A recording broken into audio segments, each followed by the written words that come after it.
Welcome, modern day mystics, fellow truth seekers. James and Justin back again with another reaction video, and in this one we're going to take a look at the legend of Annapurna, Hindu goddess of nourishment.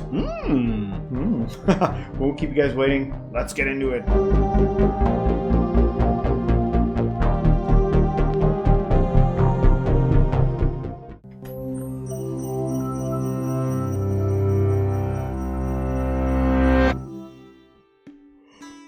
Lord Shiva, primordial destroyer of evil, slayer of demons, protector and omniscient observer of the universe, was testing his wife's patience.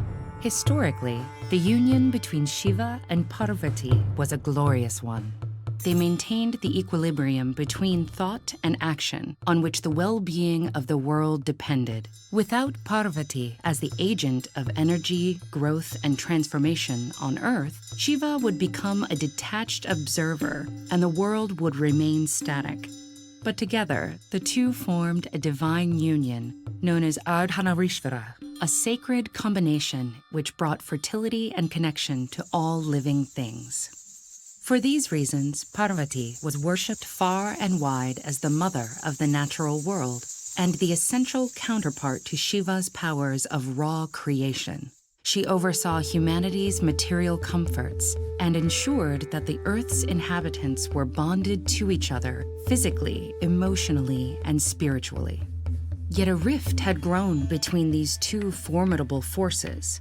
While Parvati sustained daily life with care and control, Shiva had begun to belittle his wife's essential work and insisted on quarreling about their roles in the universe.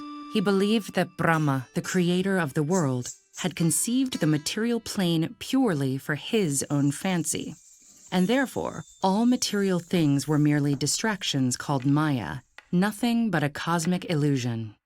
For millennia, Parvati had merely smiled knowingly as Shiva dismissed the things she nurtured. But upon his latest rebuke, she knew she had to prove the importance of her work once and for all.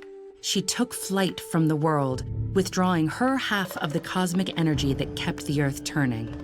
At her disappearance, a sudden, terrifying, and all-encompassing scarcity enveloped the world in eerie silence. Without Parvati, the land became dry and barren.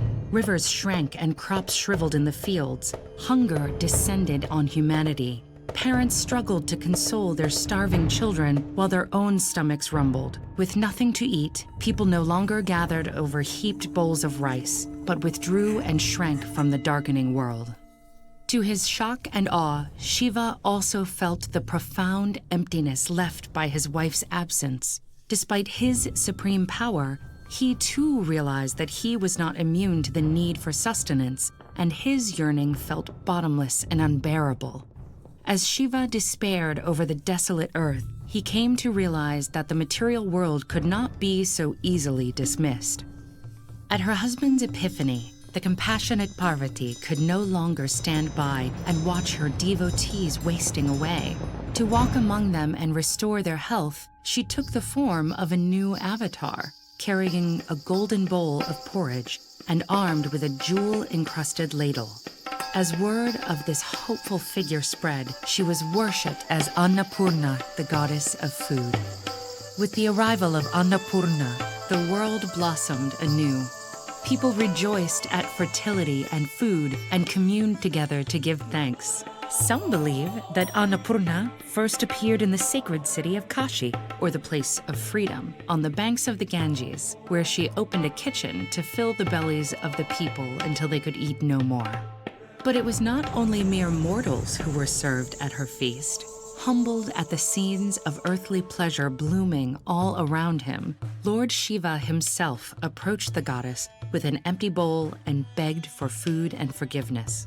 For this reason, the supreme deity is sometimes portrayed as a poor beggar at the mercy of Annapurna, holding her golden bowl in her left hand, while the right forms the Abhaya Mudra, a gesture of safety and assurance. With these symbols, this powerful avatar makes it clear that the material world is anything but an illusion. Rather, it is a cycle of life that must be sustained, from the feeding of open mouths and rumbling bellies to the equilibrium of the earth. Good video. Good animation. Yeah, good stuff. What's the lesson to take from this? I thought there was a few like lessons. One seemed to be kind of like a masculine and a feminine, and like you can't have one without the other. And in a day and age where, especially in the West, where we like to bicker sometimes over like, you know, toxic masculinity and not appreciating, you know, women enough, and you know, like we both need each other. It's so, I hate when people fight over like that there's this like debate, like, well, what would you do if women weren't here? Or what would you do if men weren't here? That's, to me, that seems idiotic, because everything would fall apart if either one was gone. Well, there's also a balance of stupidity and intelligence. Yes. They work like yin and yang. Every smart person's got a little bit of stupid. Every moron's got a little bit of smart in them.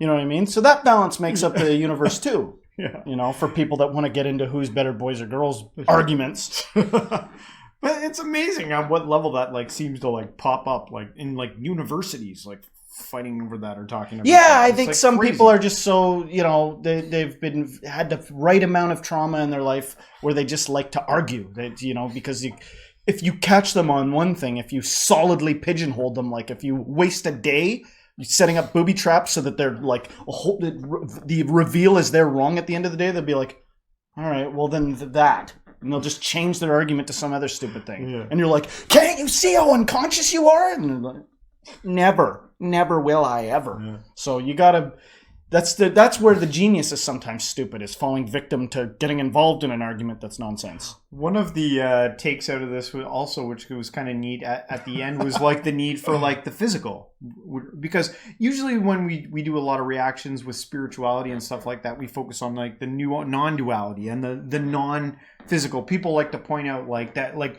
they'll go out of their way to be like, it's just consciousness. It's reality is like not. It's all consciousness. Yeah, it's not that important. Yeah. But like, well, watch consciousness rot to pieces when I don't feed it. Yes, yeah. So yeah, what difference does it make if everything's consciousness? It still requires taking care of. You know, there's some tall tales. Like if somebody comes along and they're like, yeah, well, I met a guy that doesn't eat anymore and he's immortal. He's been alive 200 years. I could be like, show him to me, yes, and let me examine him, and that's never going to happen. So. Yeah, I've heard some wild stories about. But then again, you know, belief plays an interesting role. Sometimes it is, you know, we're inhabiting this world together, and we sort of oscillate between wanting to be solipsistic and needing other people to be real. So that plays a factor in the sense that sometimes you want to be subject to the rules of everybody else, and belief plays an interesting role in the sense that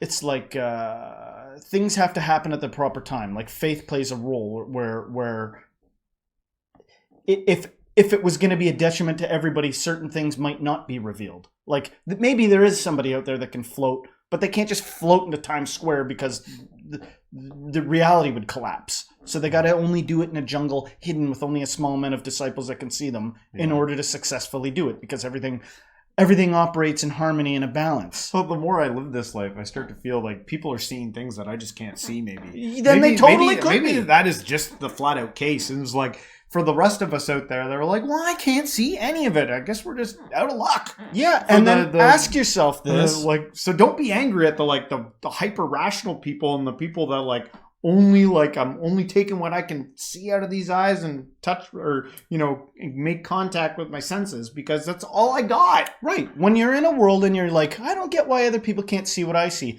Consider for a moment that you might get something out of being that way. Like, wait a sec. Do I feel special being the only one that can see this? Maybe I feel a little bit special being like this weird sense of the oneness. And maybe if you could see things that other people can't see, that might freak you the hell right out. Freak you the hell right out.